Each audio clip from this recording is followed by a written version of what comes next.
The World Tomorrow. The Worldwide Church of God presents Herbert W. Armstrong. I'm not here to cram anything down your throat.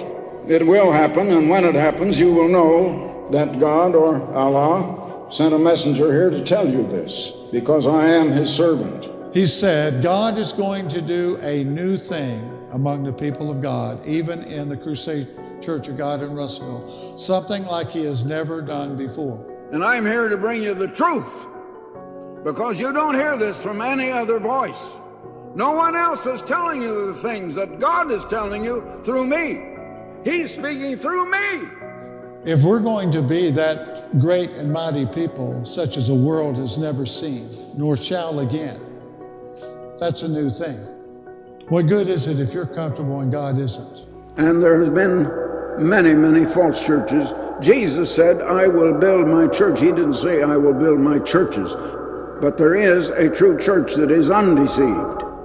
And that we can be a people where the blood of Christ can flow from us into their open wounds to heal them and bring them into the wedding chamber. Hello, everyone, and welcome back to the Cult Next Door podcast. I am Mattie Lassiter, as always, joined by my sister, Ashleigh Teeter. And this week we have a special guest that joined us, Dr. Laura Anderson. She is a therapist, trauma resolution and recovery coach, writer, educator, and creator who specializes in complex trauma with a focus on domestic violence, sexualized violence, and religious trauma. Laura has a private practice in Nashville, Tennessee, and is the founder and director of the Center for Trauma Resolution and Recovery, which is an online coaching company where she and other practitioners work with clients who have experienced high demand or high control religions, adverse religious experiences, cults, and religious trauma. In 2019, Laura co-founded the Religious Trauma Institute with the goal of providing trauma-informed resources, consultation, and training to clinicians and other helping professionals who work with religious trauma survivors. Laura's first book, When Religion Hurts You, Healing from Religious Trauma and the Impact of High Control Religion, is out now. You can also find her on Instagram at Dr. Laura Anderson. She is also the co-host of a podcast called Sunday School Dropouts, and you can listen to that wherever you listen to podcasts. We'll link all of this in the show notes, so if you missed anything, you can find it there. Yeah, we had the fortune of having Dr. Anderson on. Unfortunately, it was only 1 hour and not more. I think we could have talked to her for quite a while. I had lots of questions that I just had to squash down. Yeah. Because I know we had limited time, but hopefully we can have her on again. I know where we left it, she was game to do that. So I'd love to explore some of these topics a little bit more, but here at least is 1 hour of really, really good stuff with Dr. Laura. So take a listen now. Dr. Laura Anderson, welcome to the Cult Next Door podcast. I'm Hello. Ashleigh. Hi. I'm Ashleigh. I'm with my brother, Mattie, co-host. Hi.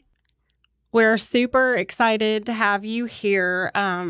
We're big fans of yours. And I don't actually know if you know this, but I'm actually a patient at the Center for Trauma Resolution and Recovery, which is your online counseling service, and that has been absolutely life-giving for me. And so I really appreciate that you created this for people who are trying to recover from these unique experiences that we have with religious trauma.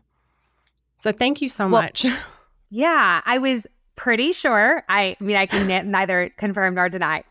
No, since you said it, I was pretty sure. Only because, I had a practitioner who was like, "Hey, there's a podcast." I was she on it, or was she going to be on it, or okay, maybe, yeah. Anyways, I was just aware that your podcast existed and everything, and so I was so excited that this podcast existed, and I've listened to a few episodes.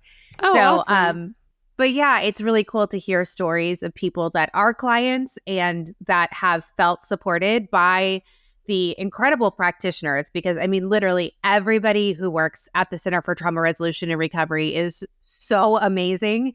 And it's just really awesome to hear that people feel so supported. because it is such a unique experience that so many people have gone through. And oftentimes, by the time clients get to us, they're like, I've gone through so many different coaches or therapists and counselors, and none of them understand what it is that I'm going through. So to have somebody who has had that experience personally and understands professionally how to navigate that is such a sense of relief. And I just love that we get to be a part of so many people's stories of healing. And I am just really touched that you're one of those people. Yeah. And you hit the nail on the head when you mentioned people who've seen lots and lots of therapists over the years, and the difference that it makes when you are talking to someone who is informed in this specific type of trauma and who also has experienced it themselves, because it's like you said, you don't have to explain why all these things were traumatic. They already get it. Yeah. From the gate. You know, and then you can go from there. Yeah, that was our hope, is that we start at a baseline of believing everybody and saying, yes, it really was that bad. It really was trauma. You don't have to convince us. Let's just get to work. And hopefully that's a gift that we can give to everybody who comes through our quote unquote doors, but really our computer screens. Yeah. Yes. Yeah. Mm-hmm. So, Dr. Anderson, you specialize in religious trauma, cults, fundamentalism, and the trauma associated with being a part of these high control systems. Could you kind of tell us a little about your own background in high control religion and what led you to this path of helping others recover from religious trauma? Yeah. So my personal life absolutely influences and inspires my professional life. I don't remember a time where I wasn't in this system myself. I always say, like, the story is something like I was born on a Tuesday, and that next Sunday I was in church with my parents. And so very much indoctrinated from like the time I was born. Grew up in it. My dad was the director at a fundamentalist Christian camp. And so we lived on site. I didn't really realize that we were essentially missionaries, because it was just like our way of life, so we raised support and did all of that. And did that all the way through high school. We actually stopped that my senior year of high school. But we were also involved heavily in a church, evangelical church, that was involved in the camp, but kind of separate from it as well. And after high school, I got heavily involved in that, that idea of quote unquote making your faith your own, which was very much encouraged, especially after you became an adult. And so I jumped into that because I was also very much involved in purity culture, which of course we didn't call it that at the time. I was in that first wave. So I really am pretty sure that my True Love Waits purity culture card was at the National Mall, like back in 1993. Oh. Yeah. I mean, I was young. I was in middle school, like 7th grade. I didn't even know like what virginity was, but I pledged mine. And I don't even think I was like a late bloomer. So I don't even think I really had feelings for boys back then, but I was like, yep, I will pledge my virginity, whatever that even is. So I had grown up in purity culture, but when I turned 18, I had this idea that the world was bigger, and I really wanted to go and explore that. I wanted to go to college, but then I had, on the other hand, this religious upbringing that's kind of having this path set out for me. I've got to get married. I've got to start having kids. Education is not important for me. And that was really what was the more influential voice in my life. And so instead of pursuing education and a career, I stayed, quote unquote, at home. I went to a community college. I was able to do that and got heavily involved in the church so that I could wait for my Prince Charming, who never came, but I was really hoping that he would. And so I really dove in headfirst into fundamentalism and getting involved in the church, all of the purity culture practices, really hoping to become this biblical woman that I was supposed to be so that I could fulfill this calling of my life to be a wife and a mother, and hopefully, marry a pastor, because that was like the best thing a woman could do. And ended up getting a job at the church in a paid ministry position, and did that for, I think, 4 or 5 years, still as a single woman. Was very confused about that because I was in this prime position of following God, of doing all these things. I was leading other women, mentoring other women, and still was single. So, of course, I think in those systems, there's always a lot of confusion around that. Having a husband is such a reward. And there's this idea that, like, if you're following the rules and following God, of course you would have this thing. And on the outward appearances, I was doing everything that I was supposed to do. So to myself and others, it was very confusing that I didn't have this quote unquote gift. But then I was supposed to also celebrate this season of singleness and, not want marriage too much, but also be living my life exactly for that. And ultimately what ended up happening is I did start allowing myself to be pursued by somebody, but it wasn't who the church leadership wanted me to be pursued by, right? Because I, in their eyes, was too strong of a woman. And this was a man who was not strong enough to lead me. And they felt that given the chance, I would bulldoze him with my personality and he wouldn't be able to stand up to me. And there was a couple years of an age gap, and they just, it's so funny, like, had the situations been turned around and if he had been older and I had been younger, even if I would have been significantly younger, would not have been a problem. But because the tables were turned, it was. And when that happened, the church leadership was so upset with me that they started to essentially ostracize me and make it a very intolerable place for me to be working at, and eventually even just being like in community there. They started to isolate me. They started to make up rumors, people reporting back on me, making accusations, making sure people were not spending time with me, really making it impossible to be there. So I ended up quitting my job because it was not a favorable working condition. They knew they couldn't fire me because I literally was not doing anything wrong. They couldn't fire me for dating somebody, but I did find out later, eventually they were going to try to fire me for not abiding by spiritual authority, which I don't even know if that's a fireable offense, but I think you can maybe in a church. I don't know. Wow. Yeah, but by the time I left that job, my character had been completely ruined. I had no community around me because they had been warned that I was this dangerous person, including some of my family members. And I didn't really have any marketable skills either. I had been working in a church. I had a Bible and ministry degree. And I was in this very tiny community with a church that was highly, highly influential. I ended up working at a community college, and that's where I started to slowly decide I wanted to go back to school for my master's degree. And I did. I applied to Liberty University, which is like not, I mean, it's very conservative, but it was less conservative than what I was used to. And it was an online program. It was, or a hybrid program. So I would do classes at my home, and then I would fly out there for several weeks at a time and kind of go back and forth. And it was the first experience I had really like not working in a Christian environment, even though I was working or going to a Christian school, but I was working at the college. I was also working in a coffee shop. So I wasn't surrounded by these evangelical spaces, even though I eventually was trying to go through a repentance process and trying to, get under the covering of the church because I didn't want the devil to get me and stuff like that. That's a whole other story. But it was the first time I was having experiences with people kind of on the quote unquote outside.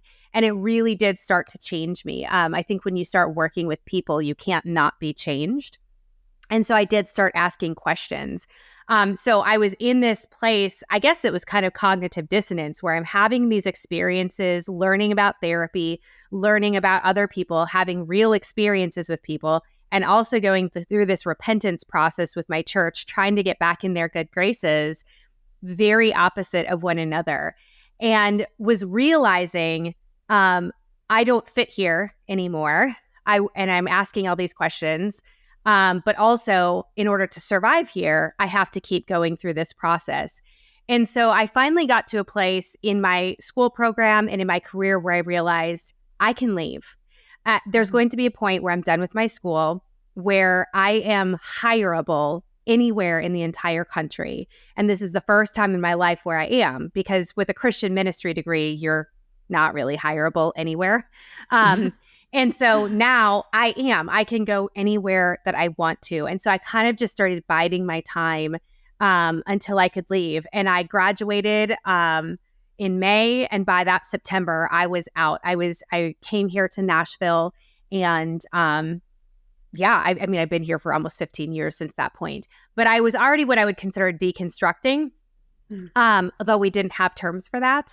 And it wasn't like this clean process. I was asking questions. I was making different choices, but I was still in the system. I was still going to church. I was still in a fundamentalist church, a Southern Baptist. That is not progressive by any means. But I was in a church that I considered like a stepping stone, where I could at least ask questions without my faith being called into question. I was in a relationship at the time that was very characterized by domestic violence. So that was a whole process that very much mirrored the process of a high control religion. So that was all a part of my story as well. But through all of that, I mean, that's like a whole other conversation. It's kind of what started to shape who I am today in terms of not only my own healing process, but how I work with clients, religious trauma, like where I got to, how I'm sitting in front of you today, and like the research that I've come up with and my book, and yeah, everything like that. I mean, there's a lot more to it, but that's like the very tip of the iceberg way of answering that question. Maybe even more than you bargained for. Wow. No, I think a lot of your story resonates probably with both of us. And we've experienced pretty much the entire gamut of experiences. I feel like you could in a high control group. Was there a moment where you knew this is religious trauma? This isn't just, I don't feel comfortable here. This is something beyond that. And then maybe from there, talk about what religious trauma is and how you would define it. Yeah, there was a couple of moments when I was working at the church. I didn't have the language, but I knew this is not okay. There was a moment actually very quickly into working at the church where I was being screamed at by a pastor who was accusing me of lying to him. And I knew I was not lying, but I knew that the only way to get out of the situation that I was in was to just admit that I was lying, because he kept saying, you know, I'm your spiritual authority. You have to just admit to this. And then he was like, you will tell nobody about this situation. And if you do, you're going against your spiritual authority, and that's a sin. And I remember just being so like bewildered of what just happened. And I couldn't keep it to myself. That was the thing. Right. I was like, I have to tell somebody. In fact, I told a family member, and they were like, you shouldn't have told me this, because he said not to say anything. Whoa. And I was like, that's not right. And so then I went and told another pastor, and they said the same thing. You shouldn't have told. And I was like, no, this is not okay. Like, this is a lie. I just had to admit to a lie that I didn't actually tell.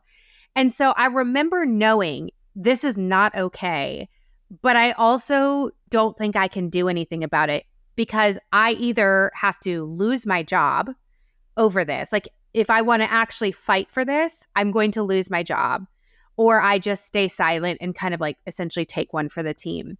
It took me years and years to figure out like, oh, that's actually spiritual abuse. Right. Likewise, it took me even longer to figure out that the pastor that I worked for was extremely narcissistic and very spiritually abusive, and watching his patterns of abuse, even going back to that relationship that I mentioned, when he was mad at me for having this relationship, and when he would make these comments of like, oh, you're going to, bulldoze him because you've got this strong personality. He didn't care about that. It was because he was losing control of my life. I mean, I still remember the moment I had that was, less than a decade ago, where I was like, oh, wait a minute. Like that was, he actually didn't care that I was dating this person. No. It was that he lost control. And so like those are moments, and it's always in hindsight now that I'm like, I felt it at the time, but I didn't have language for it, because I think so much of it was that I was in a survival space where to actually acknowledge and let myself continue down that path of recognizing this is what it really is. But I will say, the moment that I had where I could like really acknowledge and do something about it was it was shortly after I had kicked my abusive now ex-boyfriend out of our house. And I was looking at my journals and I couldn't tell who said what. Like I had written, I'm a big journaler, and I couldn't tell if it was him, that he had said something to me, or if it was God, pastors, kind of spiritual authorities. I was like, did he say it or did they say it? And I was like, this is a problem. If I can't tell who said it, this is a problem. And it was in that moment, and again, very vivid, over a decade ago, I was like, I have to do something about this. We still didn't have the language back then like we do now, deconstruction, religious trauma. We had terms like spiritual abuse, but it was really, we only referred to things like clergy sexual abuse as spiritual abuse back then. So it was a long time before we got to where we're at today, where we have different like terminology to organize it. So I was just like, well, that's really weird, but it was using that language of domestic violence that allowed me to start to develop more terminology for where we're at today. So to that point of religious trauma, what is it? It sounds so cliche. I always say religious trauma is trauma. I think that's important because clinically speaking, it gives us the ability to treat religious trauma the same way that we would treat any trauma. That gives us a lot more research, resources, interventions, skills, tools, modalities. That means we're not starting from scratch. The way that I define trauma is that trauma is not the thing that happens to you, but it's the way that our bodies and nervous systems responds to the thing that happens to us. So trauma could be anything that's too much, too fast, too soon, that overwhelms our ability to cope and come back to a place of safety.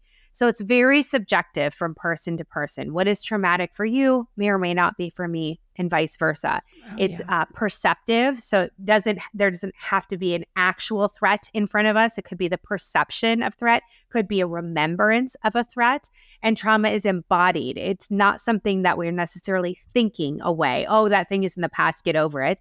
It's an embodied experience. We feel it in our physiology, which means that the healing and the resolution of it also has to happen at the level of the body.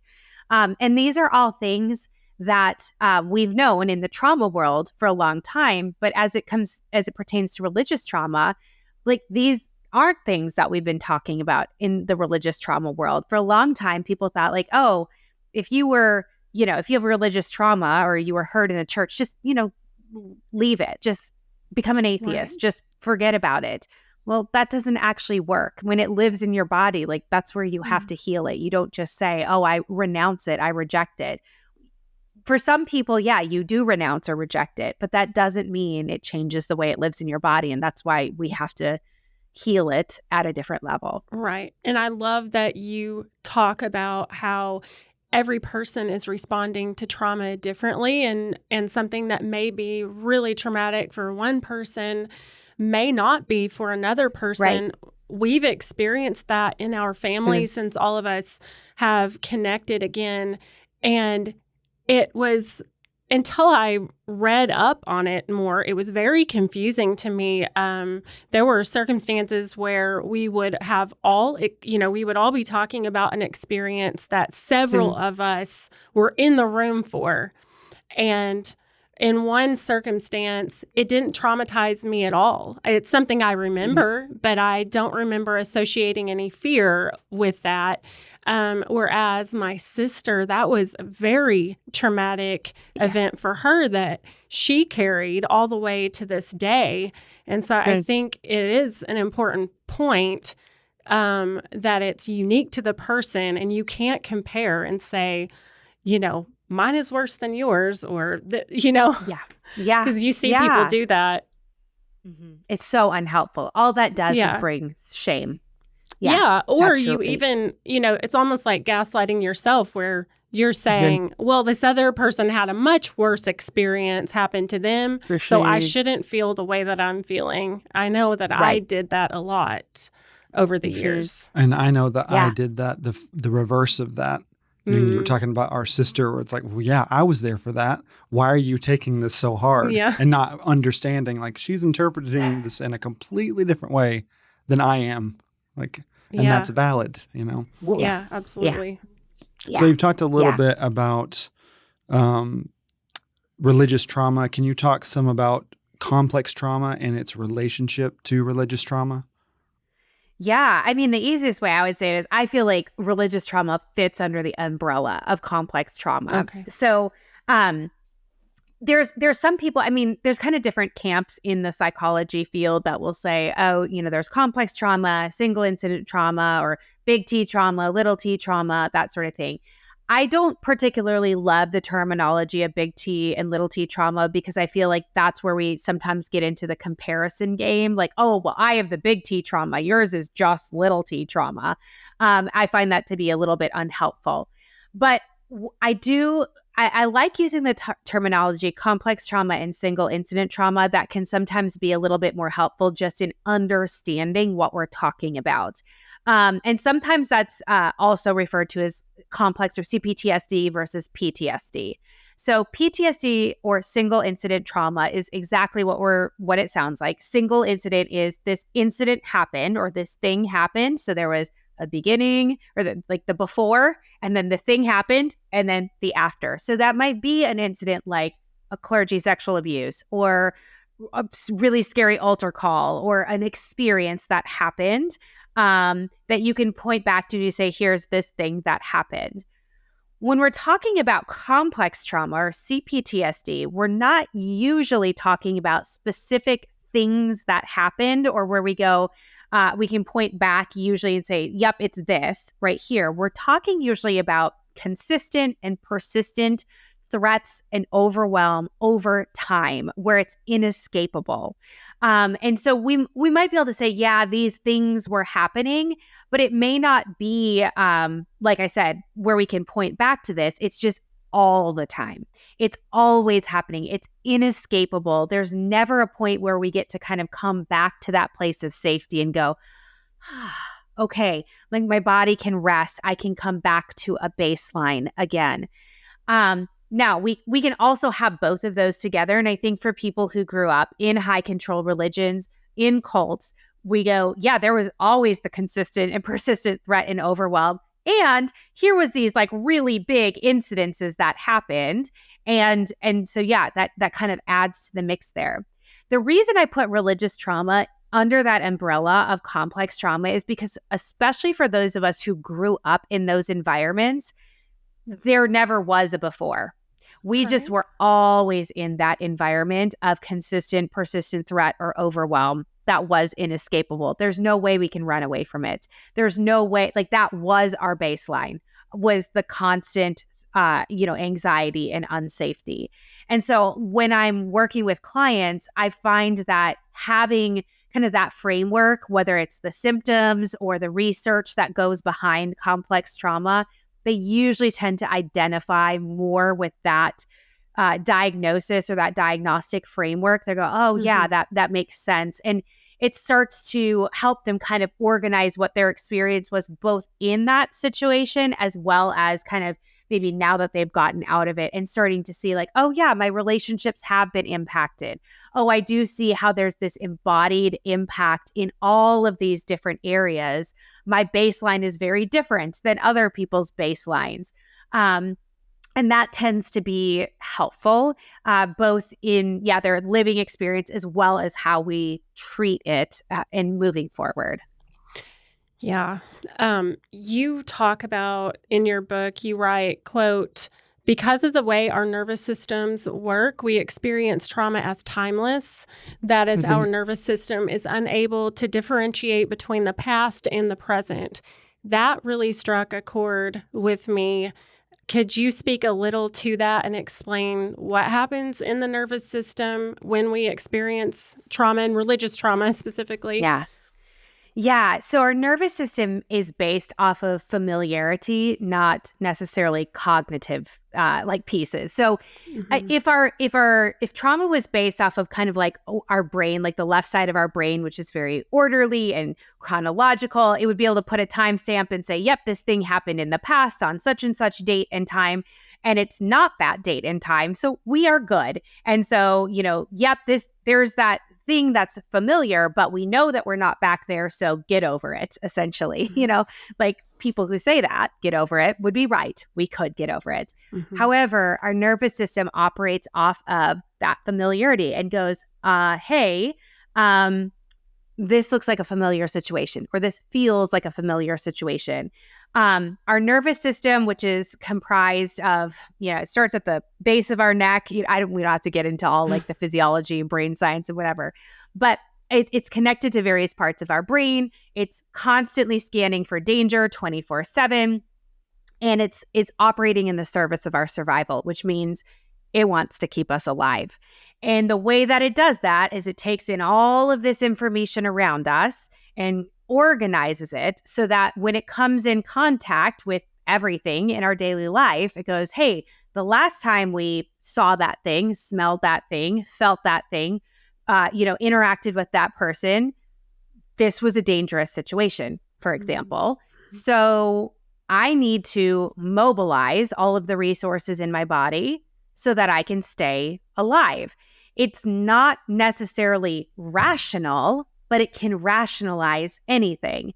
So it's timeless. It's not going, oh, that was 15 years ago. Right. It's just saying, oh my gosh, the last time I smelled that thing, I was back in that environment and it was really, really dangerous. And so I need to go back into, say, fight mode. And all of a sudden you feel your body getting like hot and ready to fight. And consciously, if your brain could stay online, you'd be like, what is happening? Like, right. I am good. I'm like with my kids and we're like in Walmart and we're totally fine. But your body is ready to like punch somebody, right? Yeah. And it can feel very, very confusing. And that's not we're not crazy. There's nothing wrong with us. It's that our nervous system is mobilizing, doing exactly what it's supposed to be doing, because the last time that it happened, that's what we needed to do. Now, that does not mean that we are just helpless in that moment and we have to give over to the whims of that. Part of the trauma resolution and recovery work is starting to bring awareness to that, recognizing what our body is needing in that moment, being able to, apply different coping mechanisms, getting to safety, all those sorts of things. That's the work that we do, with our clients. But that is usually what's happening. And what often happens with clients is when there's not an awareness of what's happening, we often add shame onto that. We go, oh my gosh, what's happening? What's wrong with me? Yeah, I realized that happened 15 years ago. Why can't I get over that? And so on top of that, what feels like a very inappropriate response, we layer shame over that, which just makes it worse. And so then we are drowning not only in that fight response, but our own shame, and it can feel very crippling. And so we see that with a lot of religious trauma situations where we go, oh my gosh, I don't believe that thing anymore. Or yeah. I'm not back in that scenario. Why can't I just get over it? And in reality, it's our body is just going like, no, I'm just feeling unsafe right now. And instead of getting ourselves to safety or reminding ourselves that we're safe or moving towards a felt sense of safety, we're just heaping that shame on. And unfortunately, usually making it worse rather than leaning into even 1% more safety wherever we can find that. Yeah. Yeah. And I completely resonate with that because for years I tried to battle those responses with logic. I would always say to myself, why are you reacting this way? We're not, that happened a long time ago. And you're right. There's so much shame that gets added. And then you just start feeling like, well, I'm just broken or something. Like, I'm Yeah. not going to be able to get past this. And you might speak to some techniques that people can use in those circumstances. For me, the practitioner I see from your center, she always redirects me back to my body. And that has been really helpful for me, because with her doing that enough times in session, and I start doing it to myself, I'm like, oh, like I'm feeling some constriction in my chest right now, or my throat is tight, or my stomach hurts. What's happening right now? And there's been something really more like a feeling of release when I just sit with it and acknowledge it. And I'm not really doing anything except for acknowledging it and not heaping shame on myself. Yeah. So I'm assuming, techniques of embodiment are what you would point someone to. Yeah, I think embodiment, anytime we can be just even simply curious and compassionate over shame. And you're saying that too, like, hey, what's happening right now? Instead of like, what's wrong with me? Yeah. What's happening right now? What's going on in my body? Can I either just focus there, or asking myself, like, what do I need right now to feel just a little bit safer? Oh gosh, my heart is beating really, really fast right now. That's just telling me, like, I'm not feeling entirely safe. I need to, like, give my partner a hug right now. Can I ask for that? Or maybe I need to, I'm noticing, like, I've got a lot of like flight activation. Can I just like do a couple jumping jacks, like get some of that energy out of me? Or I feel like I'm going to cry. Can I actually just do that? You know what? Like, I'm just having a moment, or I'm feeling like I'm a little kid again. And I just need to like imagine that little kid version of me is in my arms and just give her a hug, because she is real scared right now. And so, yeah, I think there's a lot of like embodied techniques there. We can use like some of the imaginative techniques, like how old am I feeling right now? That's a huge one, because usually when we're activated or triggered, it's a younger part of us or a younger self that is feeling that trigger, is going, hey, like, something's not okay here. I'm really scared. Is there somebody that we, like a trusted person that we could connect with that could help us feel a little bit safer? Maybe there is somebody there that we could just be like, hey, I need a little something right now. Or even simply like, if we don't have that, can I just even pay attention to my breath? Can I just focus, like, can I, take a couple deep breaths and just, I'll do this with my clients, like, pick a color, any color. Okay, green. Can I just let myself be in this space and let my eyes find every single thing that's green around me? Because typically when we are in those spaces of being activated or triggered, we're anywhere except for the present moment. Our body is not here. Or wait, our body is literally here, but our body is going, oh my gosh, like, our nervous system is like, we're not here in the present moment. So what we're wanting to do is get back in the present moment so that our bodies is feeling safe to say, oh yeah, we're actually here. We're not 15 years ago. We're not 8 years ago, right? So I like to go like, what is the easiest thing accessible to me? So yeah, if it's like, oh, I can't focus on my throat, that feels like too much right now. Okay, great.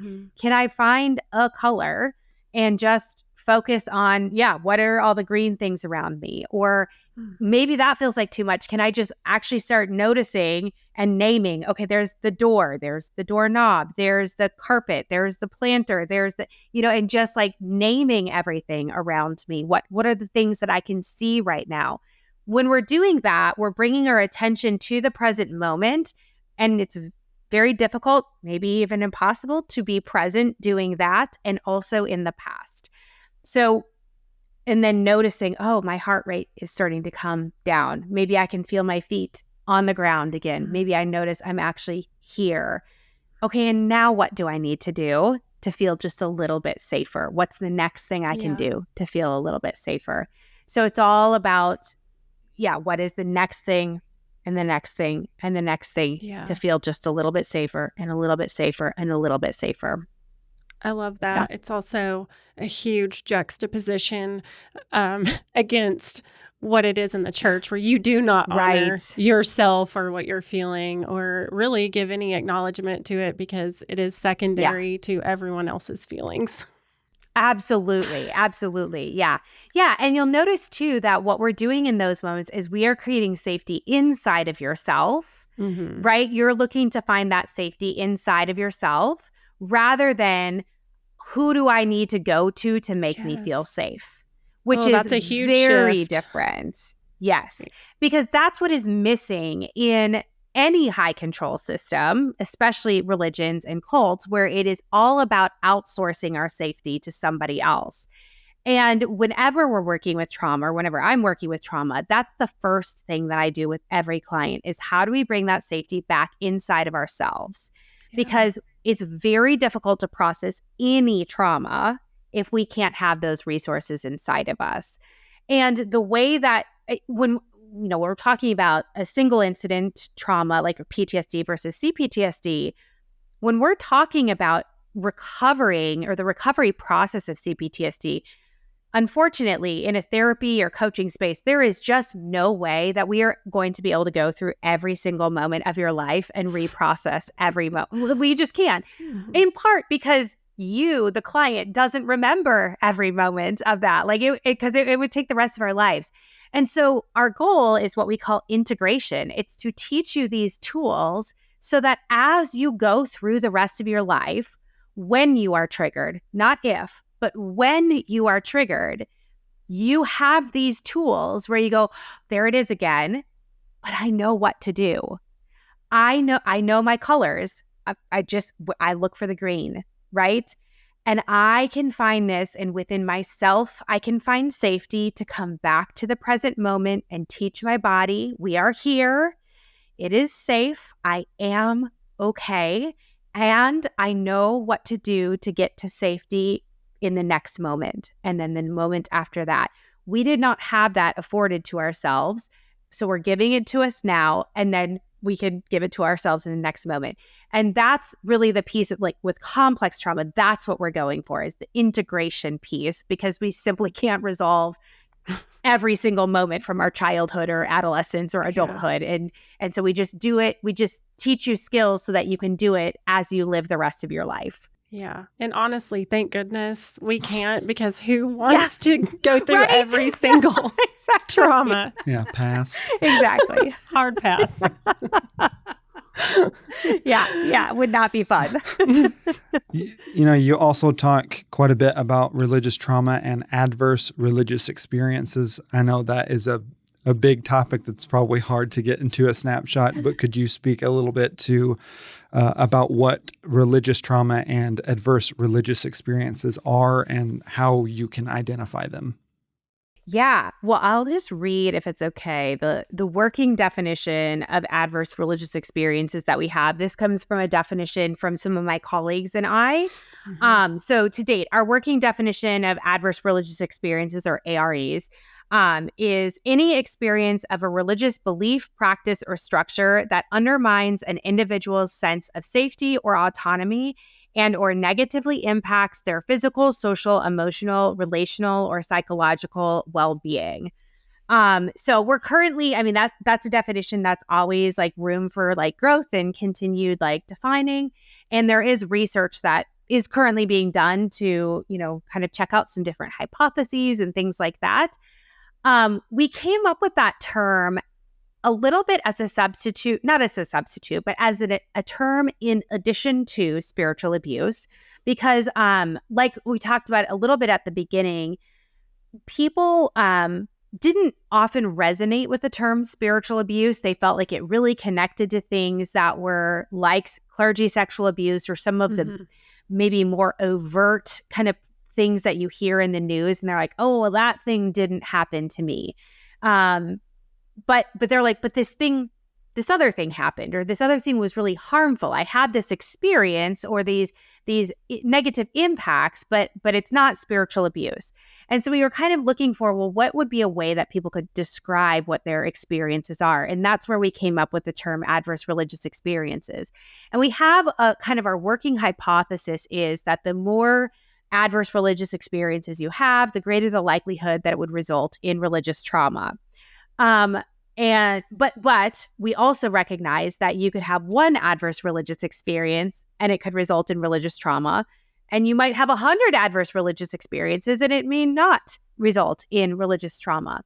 And we wanted to leave it very open in terms of we are not defining what are all the adverse religious experiences, because the fact of the matter is if you had an adverse religious experience, then it was adverse for you. And it's not up to me or anybody else to determine if it was adverse or not for you.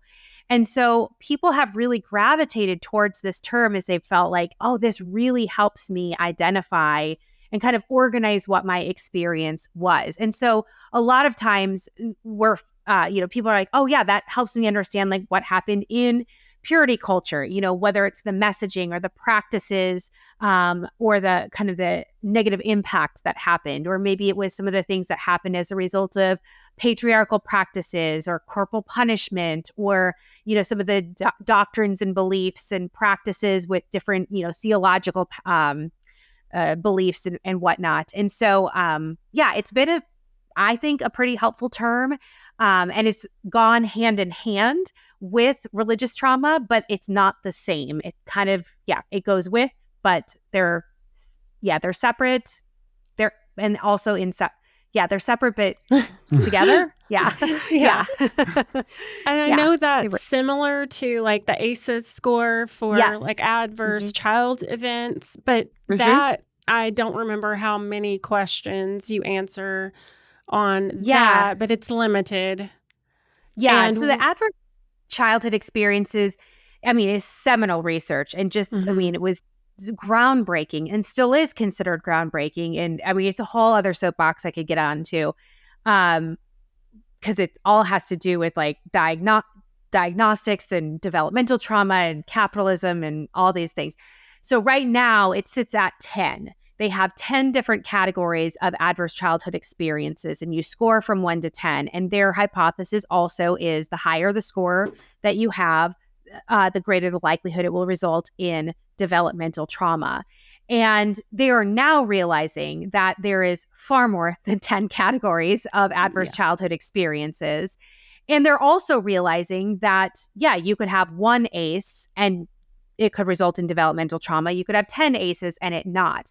The other problem, and it's not with the study, is that study has been widely accepted in things like education systems and has been, and in psychology, and has been so helpful in understanding things like developmental trauma, which is complex trauma. But like our insurance systems, diagnostic systems will not accept it, because if they accept it, they have to change the entire rest of our diagnosing system, which means that they really have to throw out most of our research. And that means they have to redo a lot of funding, and they don't want to have to do that. They don't want to have to actually look at trauma as the root of so many other issues. But we are really the only country in the world that is refusing to do that and sticking to our diagnosing system. If you look at what the diagnosing system really of the rest of the world, like the codes that they use to diagnose and everything, they're all on the same system except for the United States. So like I said, it's a totally other like soapbox that I could get onto. But it's so funny because like the people in the field, like the clinicians and people that are actually working with people are like, oh yeah, we totally recognize this. But it's, it's the people that are doling out the dollars that are like, yeah, we'll just like not pay attention to that. I did actually take the ACE test. And I don't honestly, I don't remember my score, but it was not high. And I Yeah. thought, well, there needs to be something else, or this is not complete. I remember having that thought because I thought, I do have so much trauma from my childhood, and a lot of that did have to do with the high control group that I was in. And so I was really glad to read about the adverse religious experiences as a separate entity from that, because it does give validation to those unique experiences that not everyone is having if they aren't in a group like that. Yeah. Or even in a family, as we've talked about, because I feel like we were in, our family was a cult in and of itself, and there are lots of people in that aren't even in, a church somewhere, but they're experiencing that high control. And I don't think that's very clearly represented in the ACE test. So no, it's not. And I mean, when you dig down into the ACEs study, like it all kind of happened as a fluke. The research is fascinating and it is groundbreaking and it's super useful. It's just incomplete. Like they were kind of like, oh my gosh, we stumbled upon something that is wild and we need to move on this because this is super important. So they've done really great work with it. Right. We just need to keep going. And and they are recognizing we didn't include things. Like cults, like religious stuff. Like that's kind of important. Very important. So with power and control being at the helm of every high control group, religious or not, these groups are just inherently abusive, and oftentimes the abuse is subtle. And it's introduced in a way that may seem benign in the beginning, but over time ends up stripping people of their autonomy. And you referenced the religious power and control wheel to help identify the different aspects of power and control. And could you explain a little bit about that?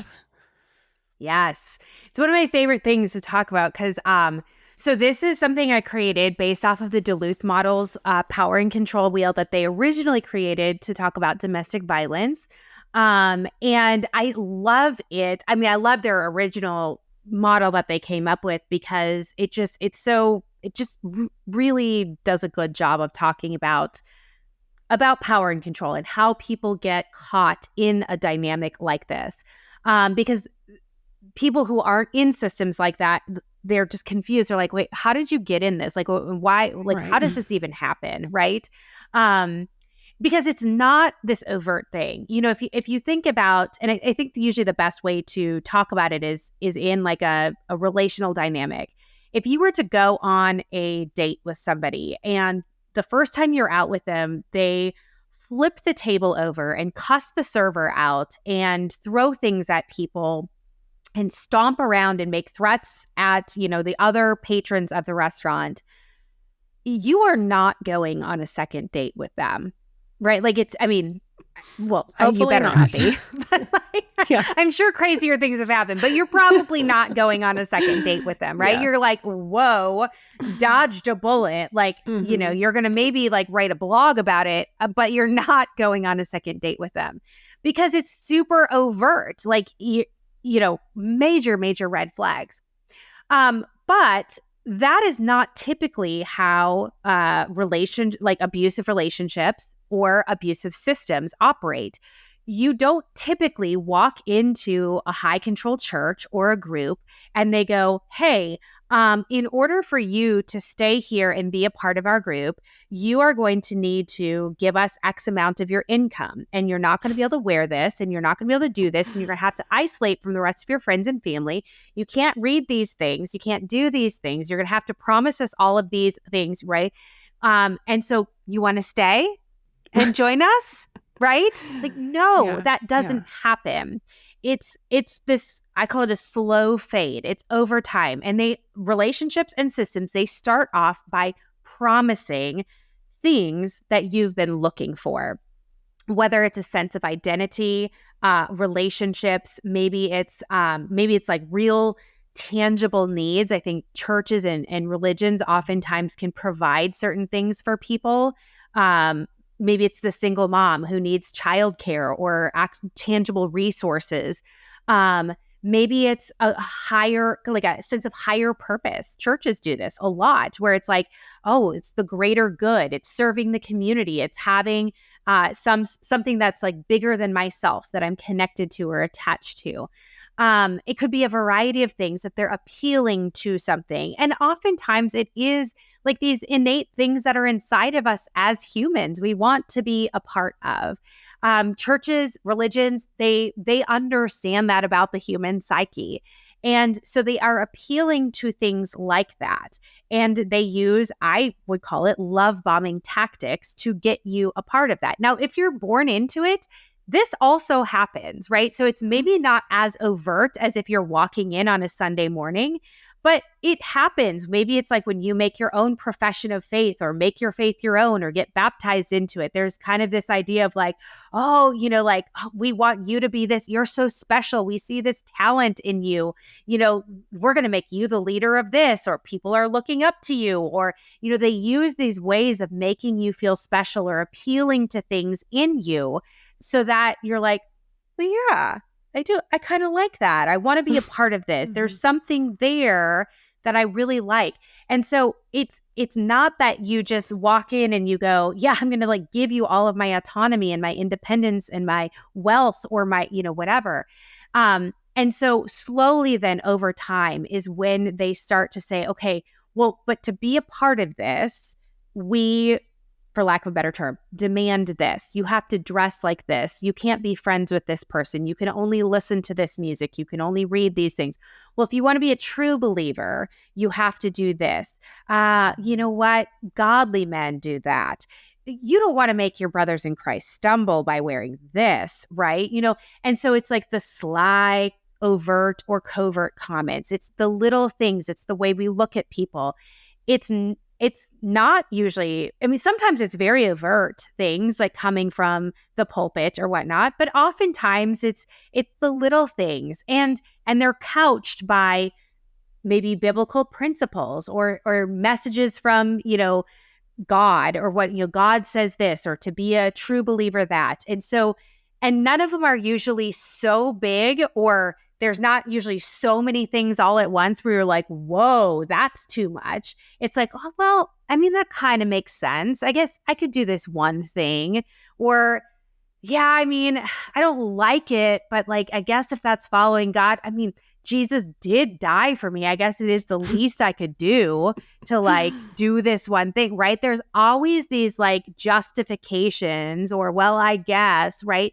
And so there's always these ways that you're kind of giving a little bit more, a little bit more, a little bit more before your entire autonomy and self is stripped. And it is now the identity of whatever that group is wanting to take from or wanting you to be. So it's never just like you wake up one morning and now you're like this little minion of that group. It's over time.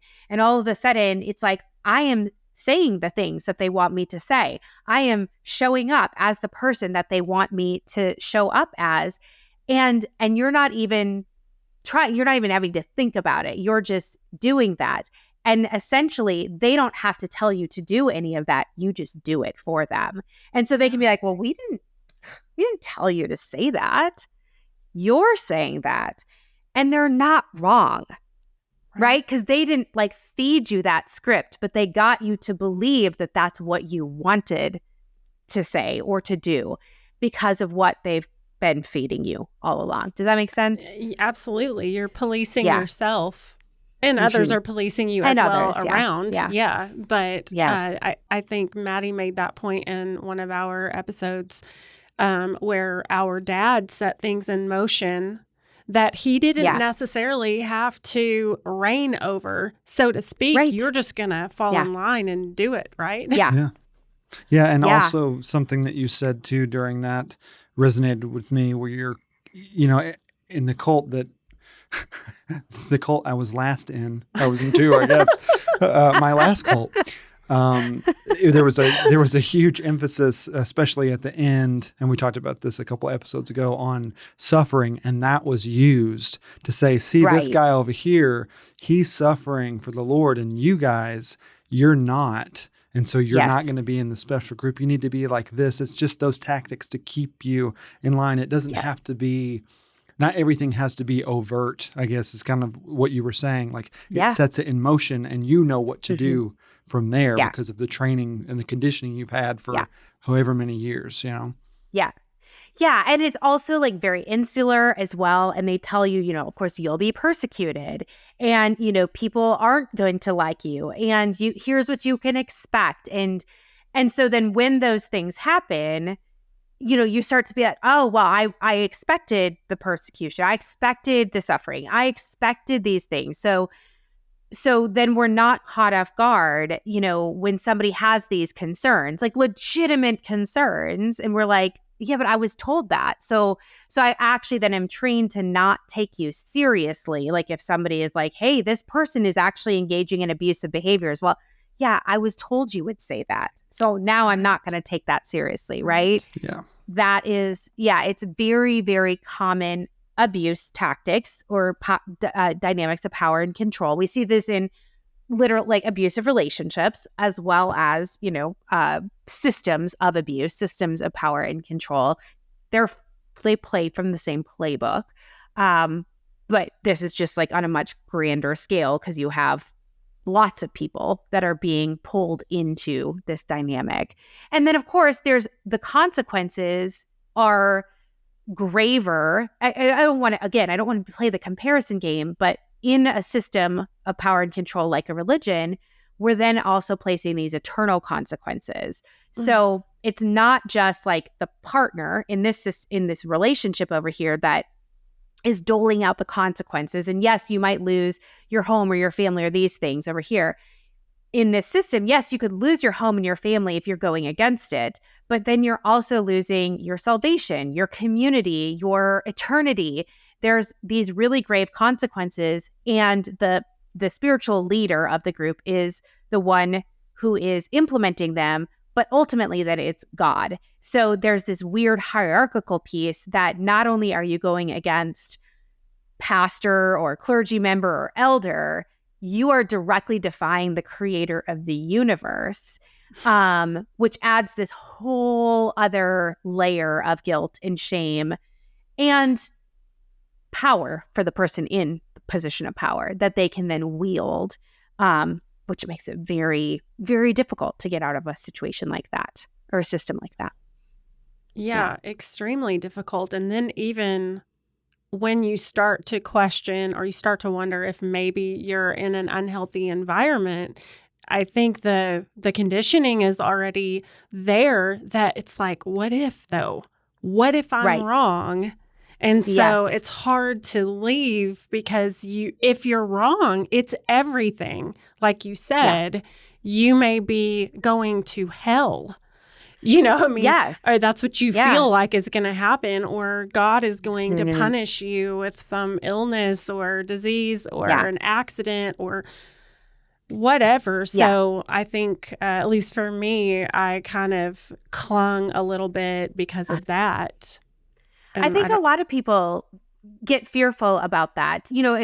When they come out of it and they go, oh, this thing didn't work for me. Maybe I didn't get a job, or I'm struggling financially, or my partner left me, or we're just struggling to get along or something. They're like, that must be the punishment that I'm receiving because I left. And I was told, I was told like if I left my church, like then I'm being, what is it, like cut off so like the devil can have his way with me, right? Yeah. And so in my mind then, like anything bad that happened was the devil having his way with me.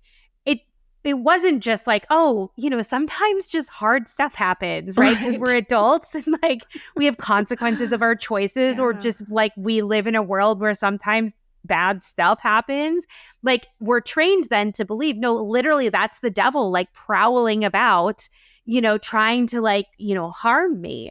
So that can really mess with somebody, or especially when it comes to mental health issues, if you have anything, anxiety, OCD, depression, or whatever, it's like, you're struggling maybe outside of, leaving religion, and you go, oh, these anxious thoughts. Well, that must be because I've left, right? Absolutely. And it's very difficult. And because, they've told you, well, of course you're going to struggle because, now you don't have the Holy Spirit or, our protection. And it's really sad. So damaging. It's really sad. Really is. Yeah. And I think we're about out of time, which is unfortunate because I have highlighted this entire book. Like, there are sections of your book where I thought, okay, I can't highlight the entire paragraph. So I'll just put a little bracket so I can come back to it. And I could not recommend this more, When Religion Hurts You. Thank you. Dr. Laura Anderson, thank you so much for coming and sharing your wisdom with us. It's been really enjoyable. Oh, it's been such a pleasure to be here. I'm so glad we got to have this conversation. I'm happy to come back anytime. Yay. Okay. We'll hold you to that. Yeah. I love these conversations. Thank you so much. Yeah, thank you. Really. Oh, you're so welcome. It was great. This was great. If you like this episode of The Cult Next Door, please leave us a positive review and rating on Apple Podcasts, Spotify, or wherever you listen. And don't forget to subscribe to be notified of new episodes.